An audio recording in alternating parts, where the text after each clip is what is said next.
نحمده ونصلي على رسول الكريم وعلى آله وأصحابه أجمعين برحمتك يا أرحم الراحمين. اللهم إني أسألك الصحة والعفة والأمانة وحسن الخلق ورضا بالقلب، اور ما قال علیہ الصلوۃ والسلام.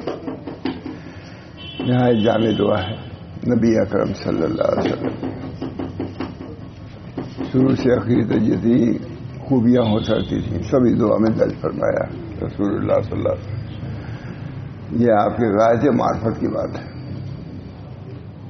دعاؤں میں غایت درجہ معرفت ہے، اس کا ثبوت ہے نبی اکرم صلی اللہ علیہ وسلم کا. علامہ شاہ نے لکھا ہے شریعت کے احکام حضور کے کمال علم پر لال ہے.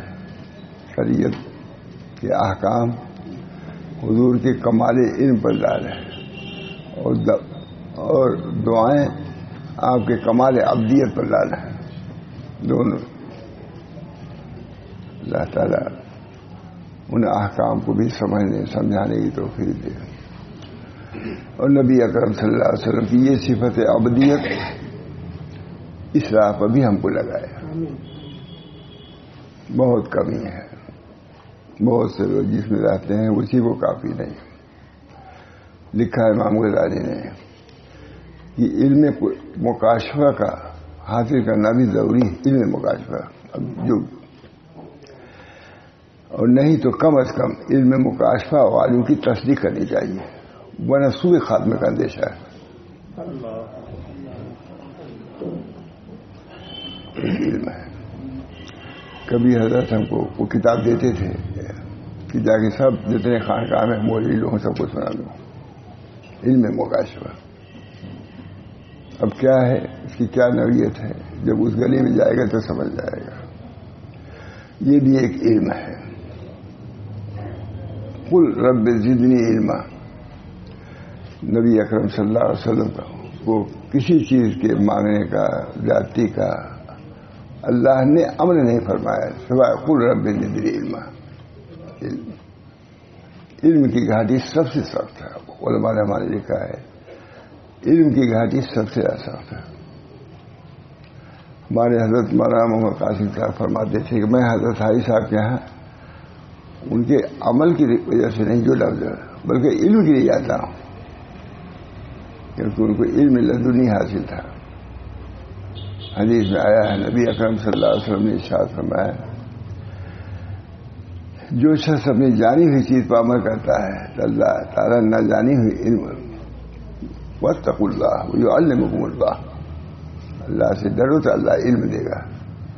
علم پر تقوی پر مرتب کیا علم کو. ہم لوگ سمجھتے ہیں تقوی مرتب صرف عمل ہے، نہیں، علم بھی مرتب ہے. واتقوا اللہ ویعلمکم اللہ. اللہ سے ڈرو، اللہ علم دے گا. ایسے علم دے گا لا عین رأت ولا سمعت ولا اذن سمعت. ایسے علم سے حضرت حاجی امداد اللہ صاحب بڑی ثبوت ہیں کہ جبال العلم مولانا محمد قاسم صاحب، ماں تھانوی، ماں گنگوئی سب جھکے ان کے علم کے سامنے. ماں قاسم صاحب تو فرماتے تھے کہ میں حضرت حاجی صاحب کے علم کی وجہ سے جاتا. کتنی بڑی بات ہے. بہرحال نبی اکرم صلی اللہ علیہ وسلم کی عبدیت وسلم، اس عبدیت کا کوئی اندازہ بھی نہیں لگا سکا کس درجے کی عبدیت ہے. رفعت علم کا تو اندازہ ہوتا ہے، لیکن حضور کو عبدیت کس شان کی تھی کوئی سمجھ نہیں سکتا. ہمارے حضرت اس کی بہت تشریح بھی فرماتے رہتے تھے کہ دیکھو کسی نے یہ نہیں کہا ہے فانین میں سے جو فانی کہلاتے ہیں صوفیہ، یا اللہ یہ حال بھی آپ کا ہے، پیشانی بھی آپ کی ہے، سب کچھ آپ کا ہے. لن تو مت لکھنا منہا شہن. آپ نے اس میں سے کسی چیز کا ہم کو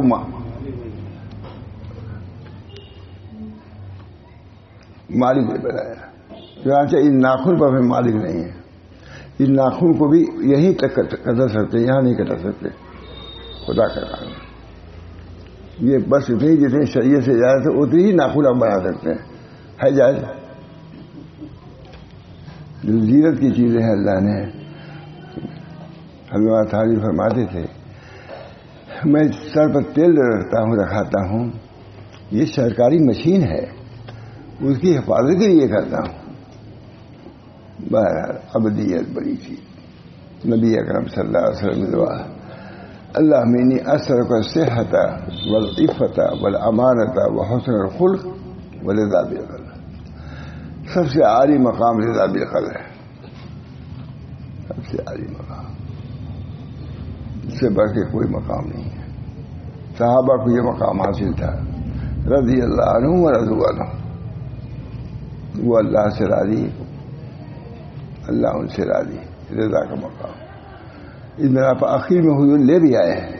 صحت پہلی چیز ہے، نعمت لکھا صاحب علی صاحب نے لکھا ہے کہ صحت اسباب ہدایت میں سے پہلا سبب ہے.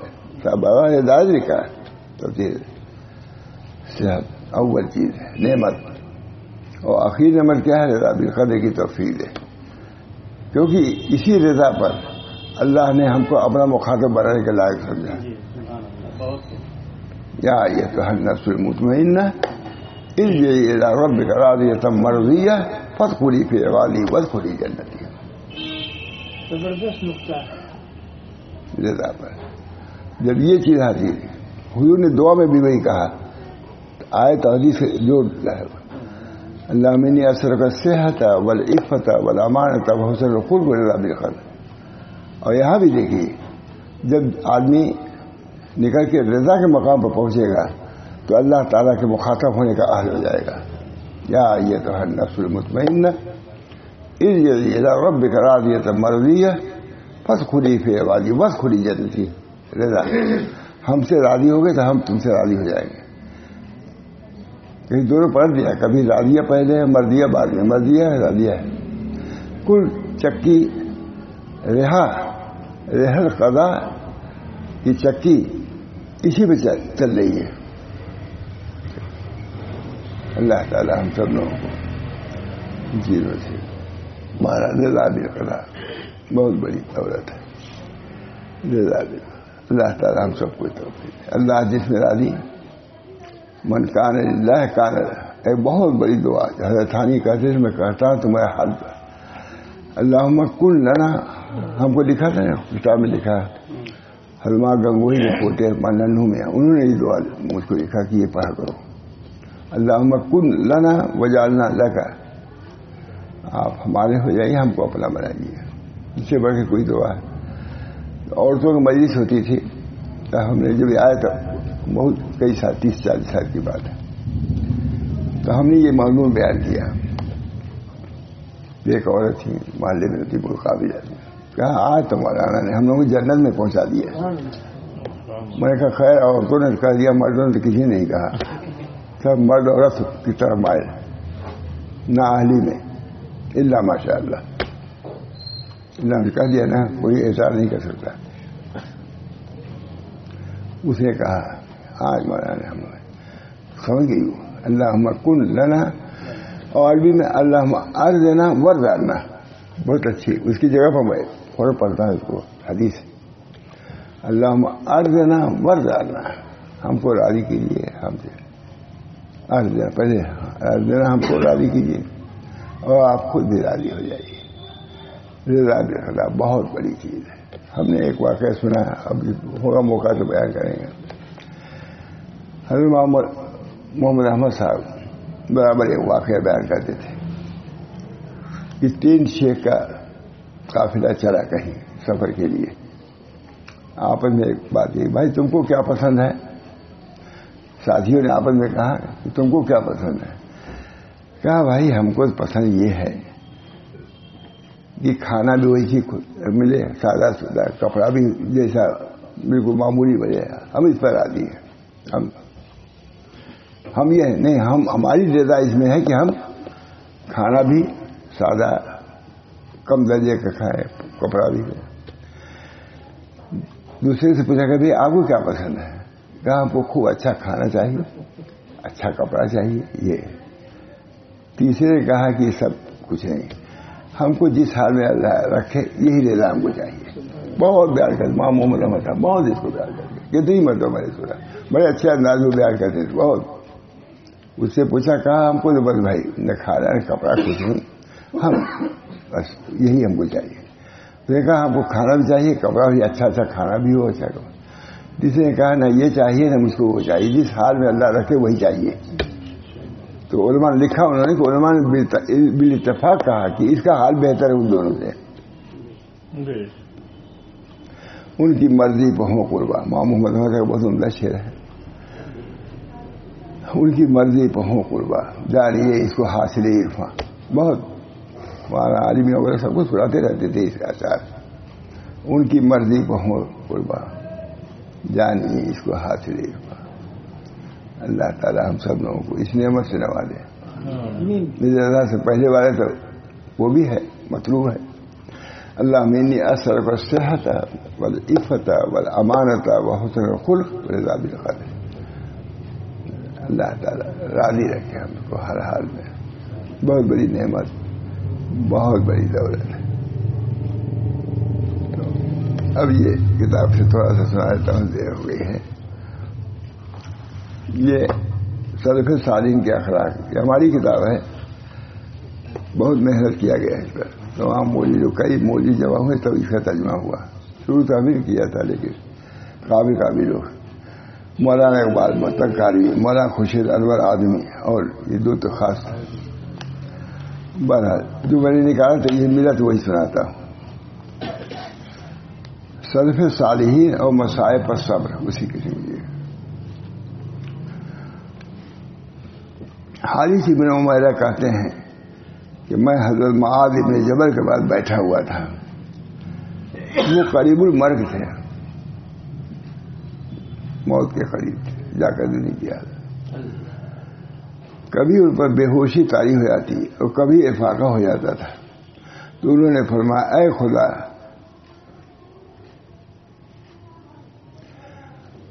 میرا گلا گھونٹ دے, کیونکہ تیری عزت کی قسم میں تجھ سے محبت کرتا ہوں.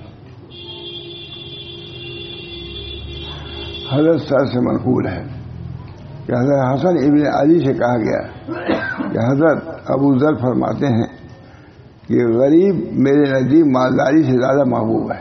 یہ آگے غریب میرے نزدیک مالداری, غربت نہیں, غربت ہے, غربت میرے نزدیک مالداری سے زیادہ محبوب ہے, اور بیماری تندرستی سے زیادہ محبوب ہے. ان کا حال تھا.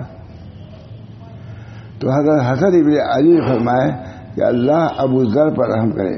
میں تو یوں کہتا ہوں کہ جس شخص کا اس بات پر بھروسہ ہو کہ اللہ تعالیٰ نے اس کے لیے بہتر انتخاب فرمایا ہے تو اس کو کسی اور چیز کی تمنا نہیں ہونی چاہیے. جس میں آگے آخر والے کے لیے حضرت حسن ابن علی میرے نزدیک مالدار, یہ حسن ابن علی ہی کہہ سکتے تھے. وہی جو تینوں کہے اس میں آگے نہیں. جس حال میں سنیے, انہوں نے کہا کہ حضرت ابو ذر فرماتے ہیں کہ غربت میرے نزدیک مالداری سے زیادہ محبوب ہے اور بیماری تندرستی سے زیادہ محبوب ہے. تو حضرت حسن ابن علی نے فرمایا اللہ ابو ذر پر رحم کرے. میں تو یوں کہتا ہوں جس شخص کا اس بات پر بھروسہ ہو کہ اللہ تعالیٰ نے اس کے لیے بہتر انتخاب فرمایا ہے تو اس کو کسی اور چیز کی تمنا نہیں ہوتی, اور یہ رضا بالقضا کی معرفت ہے. رضا بالقضا جس حال میں رکھے, مالداری ہو تبھی. بعض بزرگ اچھے کپڑے پہنتے تھے تاکہ اللہ کا شکر ادا کر سکوں. نعمت کا اظہار بھی خود ایک طاعت ہے.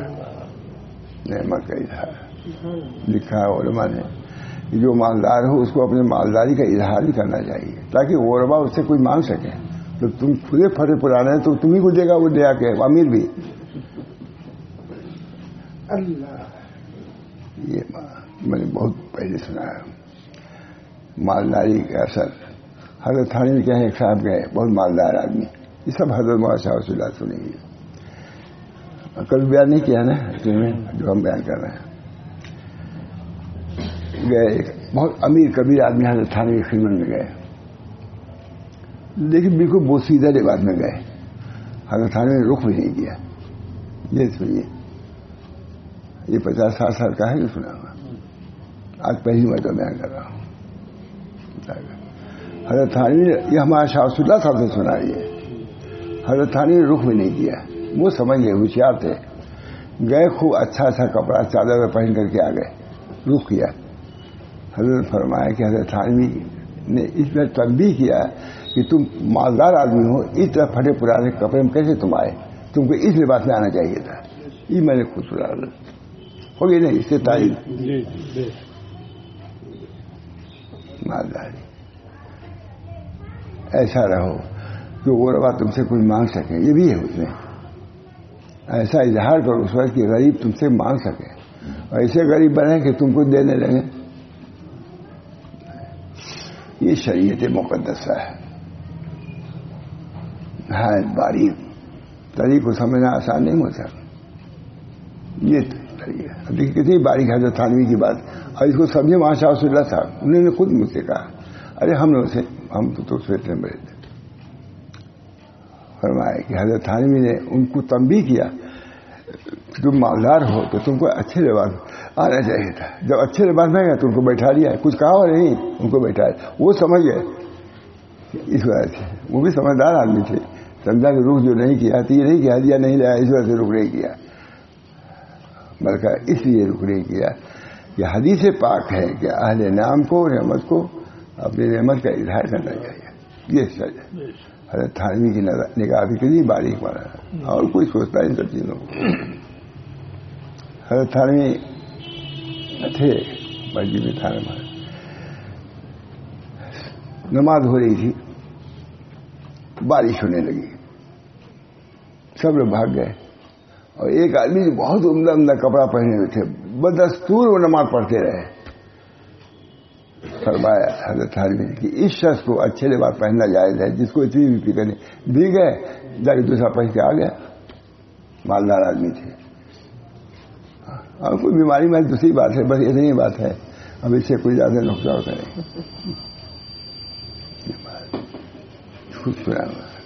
حضرت تھانوی تو حضرت تھانوی نے فرمایا کہ اس شخص کو اچھا لباس پہننا جائز ہے کہ جسے بھیگنے کے بھی اسے پھر گئے اور دوسرا کپڑا پہن کے آنے. نعمتوں کا اظہار، یہ بھی رضا، صبر ہو وہ بھی اللہ کے ہر چیز. دوست میرا سننے پوس، جو کوئی دوست کی طرف سب ٹھیک.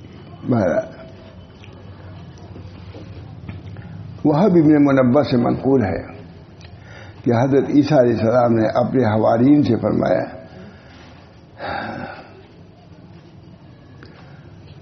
تم میں سب سے زیادہ مصیبت سے گھرا ہوا گھبرانے والا، تم میں سب سے زیادہ دنیا سے محبت کرنے والا. مصیبت اللہ کی طرف سے راضی رہو.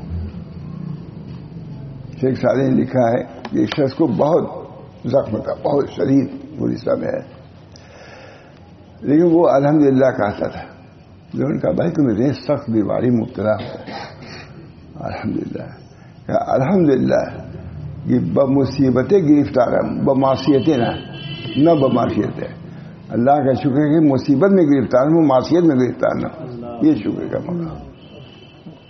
گلستہ اچھی کتاب ہے الحمدللہ. بمصیبتیں گرفتار ہوں نہ بمعصیت. یہ سب چیزیں مجھے طریق کو خوب بیان کیا شیخ صالح نے. مصنوی تو ہی ہیں شاہ سوار، لیکن یہ بھی کم نہیں ہے اپنی حکمت کے اعتبار سے. بہرحال حضرت شعبی سے منقول ہے کہ حضرت شعیب نے فرمایا مجھے کوئی دنیاوی مصیبت پہنچتی ہے تو اس پر اللہ کے 4 دفعہ حمد کرتا ہوں. پہلی مرتبہ اس لیے حمد کرتا ہوں کہ اس سے بڑی مصیبت پیش نہیں آئی. میں نے مضمون سے سنا مسعود اللہ خانہ کو، اس میں مصیبت پر بھی صبر کرو کیونکہ اس سے بڑی مصیبت آ گئی. بولا اس سے بڑی مصیبت بھی آ سکتی تھی، چھوٹی مصیبت اس پر کہتے حضرت شعیب نے فرمایا مجھے کوئی دنیاوی مصیبت پہنچتی ہے تو اس پر اللہ کی 4 دفعہ حمد کرتا ہوں. پہلی مرتبہ اس لیے حمد کرتا ہوں کہ اس سے بڑی مصیبت پیش نہیں آئی. دوسری مرتبہ اس لیے کہ اللہ تعالیٰ نے اس پر صبر کرنے کی توفیق. عجب لامر المومن، مومن کا عجیب حال ہے، جب مصیبت آتی ہے صبر کرتا ہے تو اجر دیا جاتا ہے. نا حدیث صحیح. نعمت آتی ہے شکر ادا کرتا ہے تب بھی عجب مومن کا عجیب حال ہے. تیسری دفعہ اس لیے کہ اللہ تعالیٰ نے مجھے ثواب کی امید سے انا للہ و انا الیہ راجعون پڑھنے کی توفیق دی. تو دیکھیے اتنی مطلب لکھا گیا، کہاں یاد ہے؟ کوئی مصیبت آئی انا للہ و انا الیہ راجعون. اور چوتھی مرتبہ اس لیے کہ اللہ نے وہ مصیبت میرے دین کی بابت نہیں کی جس سے میرے دین میں کمی آتی. دنیا میں آتی ہی رہتی ہے، کبھی پاتی رہتی ہے، مجھے کبھی پاتی ہے. وہی مصیبت وہی اس کی ترقی کر دی رہا ہے. حضرت مجدد صاحب جیل میں رہے، اجین کی جیل میں نے وہاں تحقیق کیا تھا. علی میاں نے اس کو لکھا گوالیار کے قلعے میں، اور مولانا عبدالشکور صاحب نے لکھا اجین کے جیل میں. تو میں نے اس جیل کی دیوار کو بہت غور سے دیکھا تھا کہ اللہ اس جیل میں. مجدد صاحب فرماتے ہیں کہ اگر میں جیل نہ بھیجا جاتا تو وہ کیفیات اور وہ حالات مجھے میسر نہیں ہو سکتے باہر جو جیل میں حاصل ہوئے. وہیں سے مکتوبات لکھا ہے، الٹ دیا پورے ہندوستان کے مکتوبات. کوئی تقریر کی ثابت نہیں ہے، مکتوبات ایسے ہیں. اللہ تعالیٰ نے قوت دی تھی. لا الہ الا اللہ. یہ نہیں کہ خوشی خوشی تھی. جیل میں ہوتے ہوئے صاحبزادوں نے لکھا کہ ابا آپ کی جدائی سے ہم غمگین ہیں. جیل میں باپ آپ کی جدائی سے ہم غمگین ہیں، ہم کو بہت غم ہے. کہا بیٹا یہ مسلم ہے مسئلہ کہ باپ کو لڑکے سے زیادہ محبت ہوتی ہے. جب تم کو غم ہے میری جدائی کا تو مجھ کو تمہاری جدائی سے تم سے زیادہ غم ہے. مگر اس مقصد کو بھی لا الہ کے ذریعے سے نفی کر دو. لا الہ، کوئی معبود نہیں، کوئی مقصود نہیں. باپ کی رہائی بھی ہم کو مقصود نہیں آپ کی رضا کے سامنے. مجدد الفساری ایک سال مجدد علاج بتلایا انہوں نے کہ بیٹے یہ مسلم ہے کہ باپ کو زیادہ جدائی کا غم ہوتا ہے مثلا بیٹوں کے. اور اس کی مثال وہی کسی نے دیا کہ دیکھو انگلی کٹ جائے، کٹ کے یہ الگ ہو گئی تو تھوڑی دیر پر بے قرار رہے گی، ختم. لیکن یہ تو مسلسل جب تک دیکھے گا تب تک ہے. تو باپ کی مثال اس پورے بدن کی ہے، بیٹے کی مثال یہ انگلی کٹی ہوئی ہے مثال. لیکن اس کو بھی لا الہ کے ذریعے سے نفی کر دو.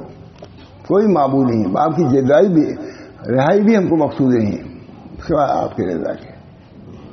جیل سے لکھا جو خط انہوں نے مجدد صاحب نے، بیٹے وقت فراغ غنیمت ہے، فراغت کا وقت غنیمت ہے، اس کو کام میں لاؤ.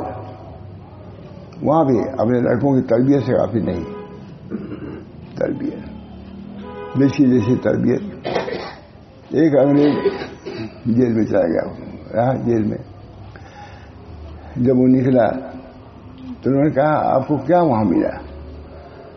کوئی تکلیف؟ کہا کوئی تکلیف نہیں ہوئی. تکلیف یہ ہوئی کہ یہ عمر اپنے لڑکوں کی تربیت کی تھی، وہ عمر ختم ہو گئی. میں کیسے لڑکوں کی تربیت کروں؟ انگریز کہہ رہا ہے. تو اگر مجدد صاحب کہیں تو تعجب کی بات ہے. انگریز جب یہ کہہ سکتا ہے کہ جو وقت اپنے بچوں کی تربیت کا تھا 16 17 18 سال، وہی میرا وقت جیل میں گزرا، تربیت نہیں کر سکا. ان کو بھی تربیت کا اتنا خیال. مجدد صاحب کو تربیت کا خیال ایسا نہ ہو کہ جیل میں رہنے سے ان کا سلوک ناتمام رہ جائے. اور کہا لا الہ الا اللہ. اپنے ماں سے بھی، ماں کو بیوی اپنے ماں کو بھی یہ بات بتلا دو، نفی کرے گا. اور پھر فرمایا اگر زندگی رہی تو ملاقات ہوگی، ورنہ دارالسلام میں ملاقات ہوگی. یقین اگر زندگی رہی تو ملاقات ہوگی، ورنہ ماں سے کہا، مگر ماں اماں سے کہہ دو اپنے کہ اسی چیز کو وہ بھی اختیار کریں، اگر زندگی رہی تو ملاقات ہوگی، ورنہ دارالسلام میں ملاقات ہوگی۔ یہ ہمارے بزرگان دین اکابر سلف صالحین ہے، مجھ سے لکھیے سلف صالحین کے اخلاق۔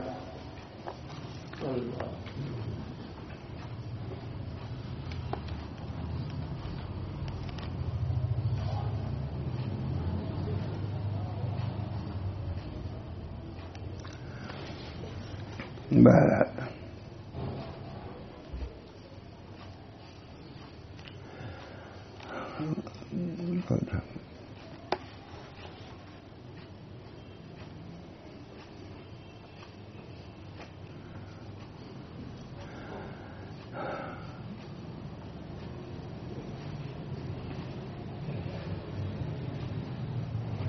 زہر ابن علم فرماتے ہیں کہ یہ امر دین دو چیزوں کے بغیر کامل نہیں ہوتا، ایک صبر، دوسری یقین۔ اس دین میں صبر ہے اور یقین ہے۔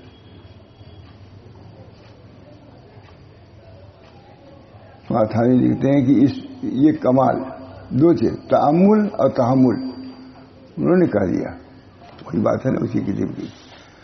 اس زندگی کا کام تأمل، سوچ سمجھ رہو کہو، اور اس کے بعد کوئی چیز پیش آئے تو تحمل کرو۔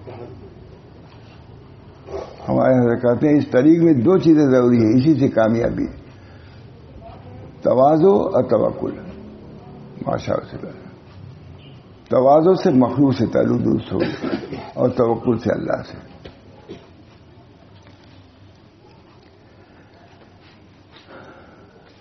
اگر یقین ہو اور صبر نہ ہو، یقین تو ہے صبر نہیں ہو، اسی طرح اگر صبر ہو یقین نہ ہو تو بھی کامل نہیں ہو سکتا۔ ابو درداء نے ان دونوں کی ایک مثال بیان کی ہے، انہوں نے فرمایا کہ یقین اور صبر ایسے دو کاشتکاروں کی طرح ہیں جو زمین کھود رہے ہوں، اور جب ایک بہ جاتا ہے تو دوسرا بھی بہ جاتا ہے۔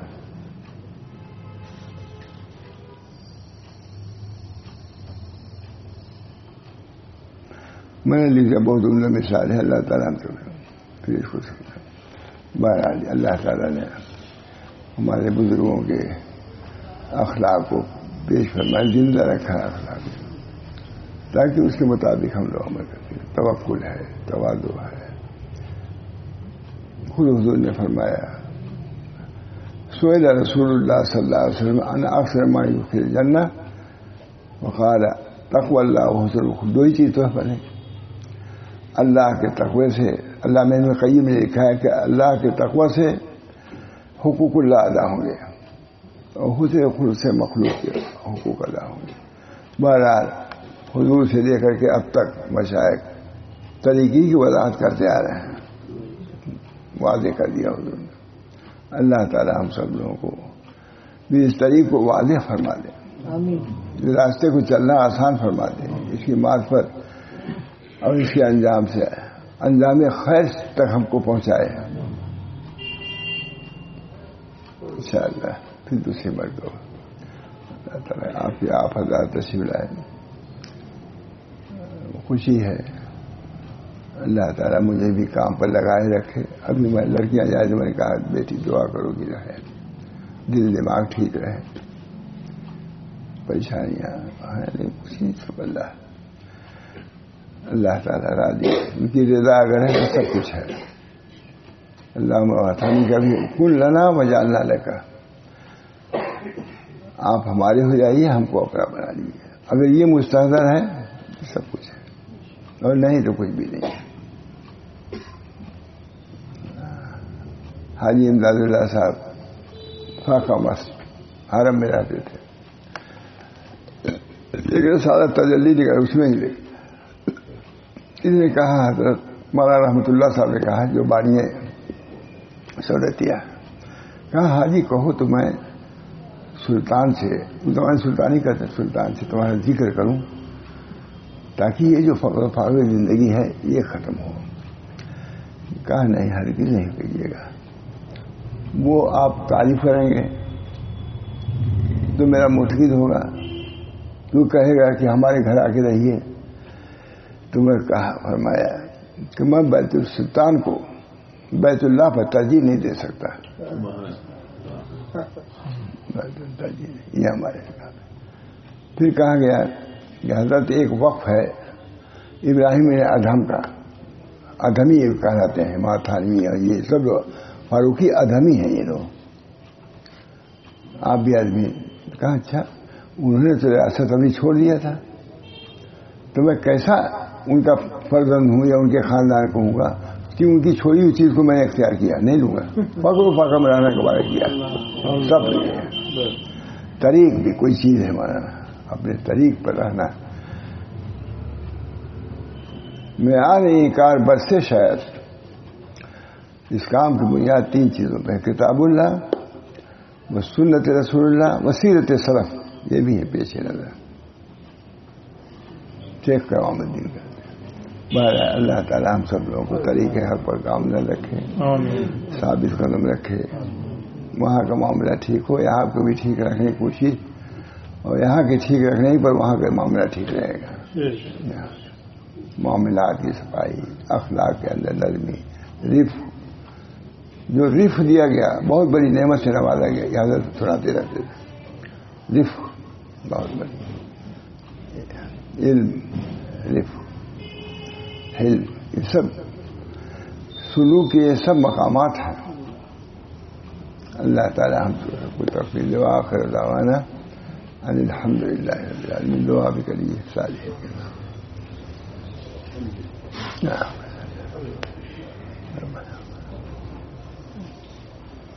ربنا لا تزغ قلوبنا بعد